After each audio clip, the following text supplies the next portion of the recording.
Hi everyone, this is Ms. Bergeron. So for this video, we're going to talk about parent functions. So if you go ahead and open your workbook to page 17, this is the page that we're working on. So a parent function is just the most basic version of a function. So every graph has a parent function, and then we can kind of like shift them or stretch them, which we'll be doing a little later this unit. So we're going to look at each parent function. So to begin with, we're going to look at the linear function, which is the equation y equals x.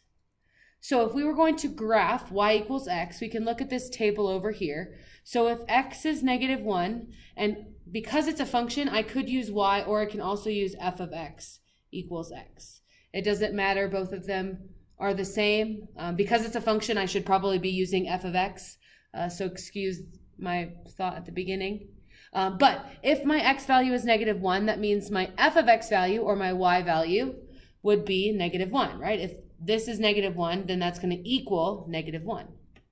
Same thing if x is 0, then I would have y equals 0 or f of x equals 0. So this value would be 0. If I plug in 1 for x, then I have y equals 1. So then that means y is 1 as well. And then if x is 4, I again get y equals 4. So if I go ahead and graph this, I would graph at -1, -1, 0, 0, 1, 1, and 4, 4. So we can connect these points to draw our function, which is just a line. So then some features that you'll be able to pick up on by looking at the graph would be the x-intercept. So where does it cross your x-axis? So if you're looking at that horizontal line, where does it cross? And it crosses at 0. So when x is 0 and y is 0 in this case. And then your y-intercept, also if you look along this axis, right, this is the value when x is 0 is your y-intercept, and your y value is also here at 0, 0. So my x and my y-intercept are both at this point at the origin here. So then from the last video, we can talk about the domain and range.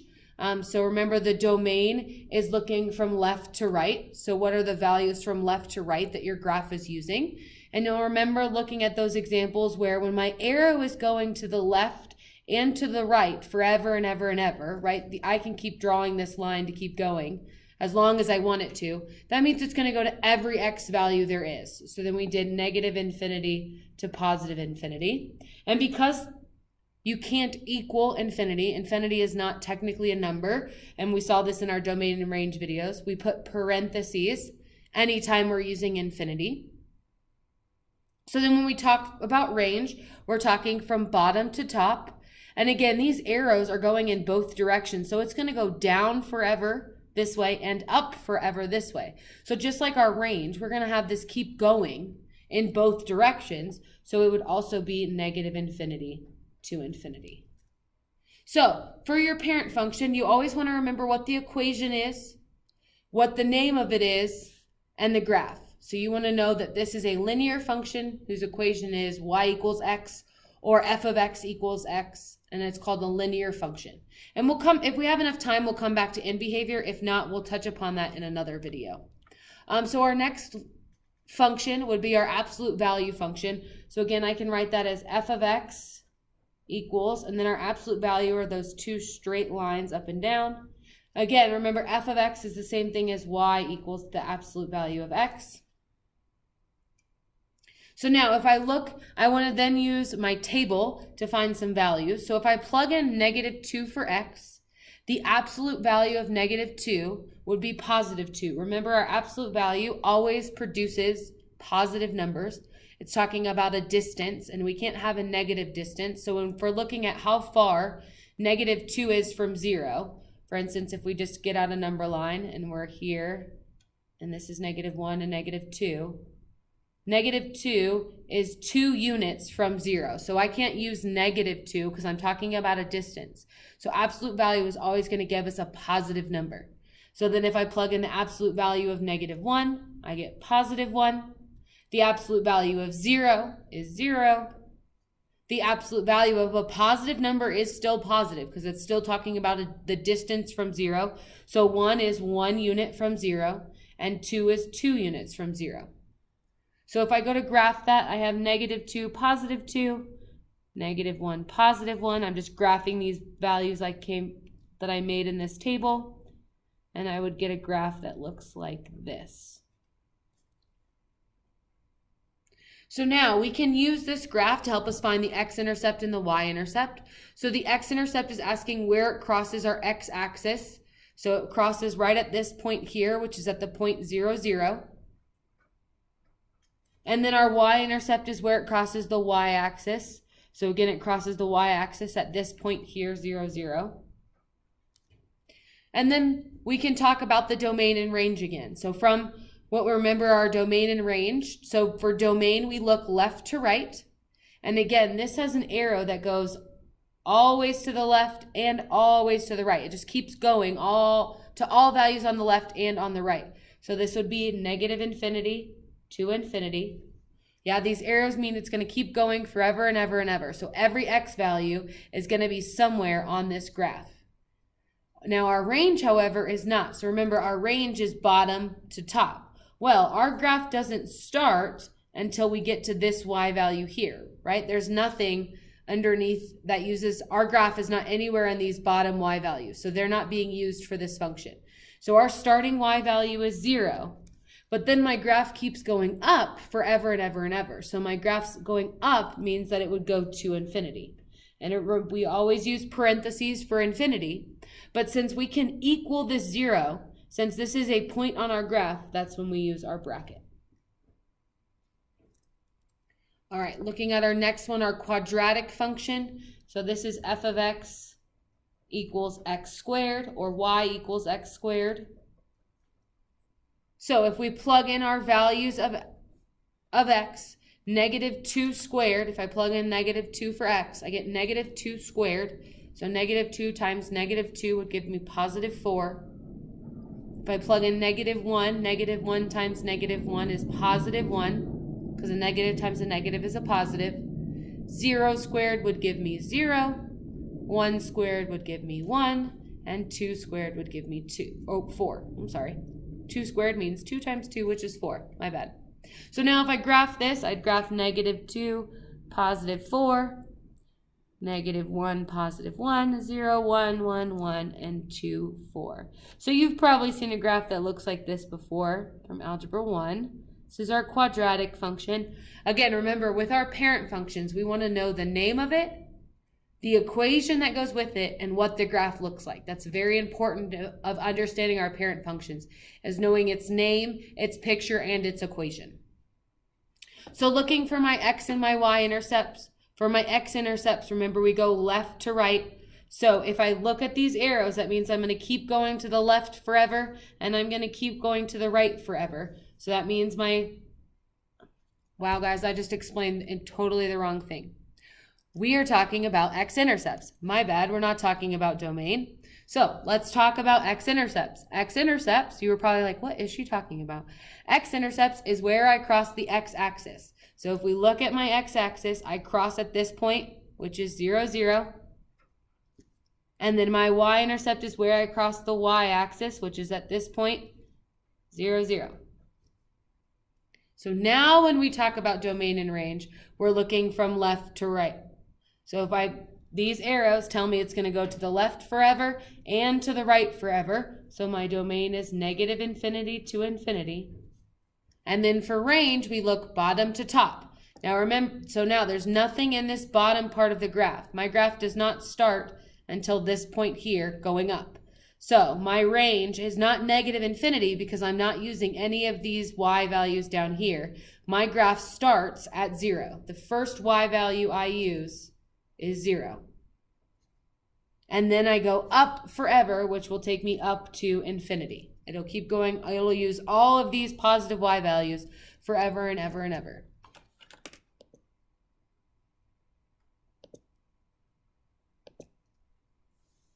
All right. So we're not going to talk about exponential functions for parent functions. It doesn't have a universal parent function, so we're not going to talk about that for this unit. So we're done with page 17 for now. We might come back and talk about end behavior in a second, but for now, let's turn our paper over to page 18. So we should be on page 18 now. We got a couple more parent functions to talk about. So for the first one is our square root parent function. So that's f of x equals the square root of x, or y equals the square root of x. So I'm going to plug in these x values that they've given me. So if I plug in 0 for x, the square root of 0 is 0. The square root of 1 is 1. The square root of 4 is 2. And the square root of 8. I'm going to change this value because there's not really a nice square root of 8. I'm going to make this a 9. The square root of 9 is 3. That's something that we can graph easier. Just for the sake of the parent function, I don't want any decimals or simplified square roots in this case. So we'll just change that to 9. So then if I graph this, I have 0, 0, 1, 1, 4, 2, and 9, 3. So that might be a little harder to graph, but just like this. So this is the graph of my parent function. And what you'll notice is we didn't use any negative numbers. That's because from what we know right now, we cannot take the square root of a negative number. So our square root function will never, our parent function will never be on this side of the graph. Now, later we'll learn how to transform things, and it may move over here left, right, up, or down. But the parent function always starts at 0, 0 because we can't take the square root of a negative number. So then if we look for x and y intercepts, again, we're looking at where it crossed the x-axis. So if I look at the x-axis, it crossed right here at 0, 0. And the same thing for my y-intercept. Where does it cross my y-axis? Right here at 0, 0. So then when we think about our domain, remember we're thinking left to right. The first time we use our graph, the first time our graph is on the coordinate plane would be right here, right? I'm not using any of these x values over here. So my domain starts at 0 and then keeps going to the right forever and ever and ever. So it keeps going positive, getting bigger positive numbers. So it's going to go from 0 to infinity. And we can use the bracket for 0 because that number can equal, we can equal 0. We can't equal infinity. So we have to use the parentheses anytime we're talking about infinity. So then when we look at our range, we're looking from bottom to top. So we're not using any of these y values down here, right? Our graph is not on any of these y values. The first y value we start using is this one here, and then everything above it. And that graph will keep going up forever and ever. So it's gonna have the range 0 to infinity. All right, so then our next one. So we should know, before we go on, we should know that the square root function is the square root of x. It looks like this line that starts at 0, 0 and works its way up. So we need to remember the name, the equation, and the picture. All right, so then moving on to our cubic function, that's f of x equals x cubed, or y equals x cubed. So when I plug in values for x, so when I plug in -2, that's -2 cubed. So that means -2 written out 3 times. So -2 times -2 times -2. So we know -2 times -2 is +4. Times another -2 would give me -8. So -2 cubed, multiplying -2 together 3 times gives me -8. Then if I do the same thing for -1, -1 times -1 times -1 gives me a -1. If I do that with 0, 0 multiplied together 3 times, 0 times 0 times 0 is just 0. 1 times 1 times 1 is 1. And then +2 times +2 times +2 would give me +8. So I can graph that here. If I go -2, -8. So right there, -1, 1, -1, -1, 0, 0, 1, 1, and 2, 8. I might have miscounted on that one, but it should be at 8. 1, 2, 3, 4, 5, 6, 7. Oh, I was 1 off right there. All right. So there is my cubic function. That is the parent function for my cubic. So then if I look for my x-intercept, again, where does it cross the x-axis? Would be at this point here, 0, 0. And where does it cross the y-axis? So going up and down, I get that point there at 0, 0. When we start doing transformations and things on our graph, we'll see more interesting x and y intercepts. For now, most of the parent functions start at 0, 0. So now when we talk about domain and range, remember domain and range is left to right. So this graph is going to go to the left forever, right? This arrow is going to keep moving this graph to the left forever. And this arrow is going to keep moving the graph to the right forever. So that means that my domain is negative infinity to infinity. All values are in this domain. You can use any x value as a part of this function. And the same thing goes for the range. If you think bottom to top, this graph is going to keep going down forever and ever and ever. So it's going to use every single y value going down and going up. So my range will be negative infinity to infinity. So then my last parent function is our cube root function. So that is f of x equals the cubed root of x, or y equals the cubed root of x. All this means is like the square root. When you square something, the square root undoes that. That's the same thing between a cubic and a cubed root. So the cubed root of 8 equals 2, because 2 cubed means 2 times 2 times 2, which is 8.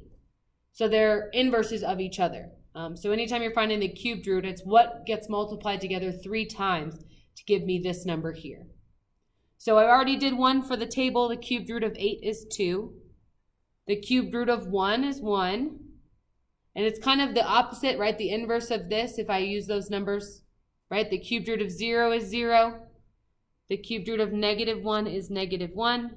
And the cubed root of negative 8, right? If we think about, for it to be negative, that means each of these values has to be negative, right? How we did 2 cubed up here gave us negative 8. That means the cubed root of negative 8 is negative 2. It takes 3 2's being multiplied together to give me 8. So then when I graph that, I have negative 8, negative 2, negative 1, 0, 0, 1, 1, and 8, 2. Oh, 2, sorry. My graph is not very good right now. All right, so there's our parent function. And as you can see, it's kind of like a cubic, but laying on its side. It's similar. They look pretty similar, but your cubic is going up and down. Your cube root is going side to side. Remember, you need to know the name, the equation, and the picture of our parent functions. So now when I do the x-intercept, where do I cross the x-axis? It's right there at 0, 0. And then where do I cross the y-axis? Is also at that point 0, 0. So now when I talk about domain and range, remember that our domain is from left to right. Well, you can clearly see this graph is going to go to the left forever and to the right forever. So my domain would be negative infinity to infinity. And then my range, again, is from bottom to top. This graph will keep going down forever. It's slower than this one, but it is going to keep getting lower and lower and lower and lower. So it is going to use every y value eventually. It might take a while, but it will. So my range is also negative infinity to infinity, because it's going to keep going up on this side and it's going to keep going down on this side forever and ever and ever. So a quick note on end behavior. We're going to talk about this more in class, but an end behavior is just where is your graph heading at the end of the picture. So for instance, if we look at this picture here of our cubic, it says as x approaches negative infinity. So that means as x goes to the negative values, which is this way, right? This is our negative values going this way, because x is getting more and more negative as I travel this way. So as you follow the graph towards negative infinity, where is your graph heading? Where's your y value going? Well, this y value is pointing down, so this is also getting bigger negative numbers. So this end behavior would be to negative infinity.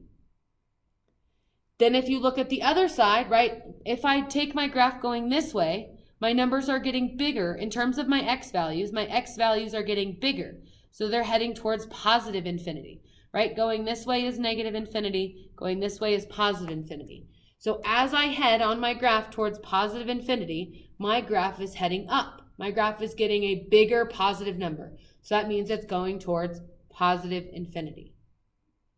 So if we just want to look at one more end behavior question, let's go back to the beginning. And let's look at our absolute value function. So as x goes to negative infinity, means as my graph goes towards negative infinity, my x values, as I go to the left, my graph is heading up. So since it's going up, that means the y values are getting bigger and more positive. So that means that our y value is going towards positive infinity. It's heading up. Then if I take my x values and I go towards positive infinity, so I head this way. If I am heading that way, where are my y values going? They're also going up towards positive infinity. So both of these, they have the same end behavior because both ends are heading in the same direction. They're both pointing up. And if they were both pointing down, their end behavior would be negative infinity. You can go in and fill out the rest if you feel comfortable, but we'll go back and talk about that in class a little bit more, but just for a little preview of what we're going to be doing in the next couple weeks.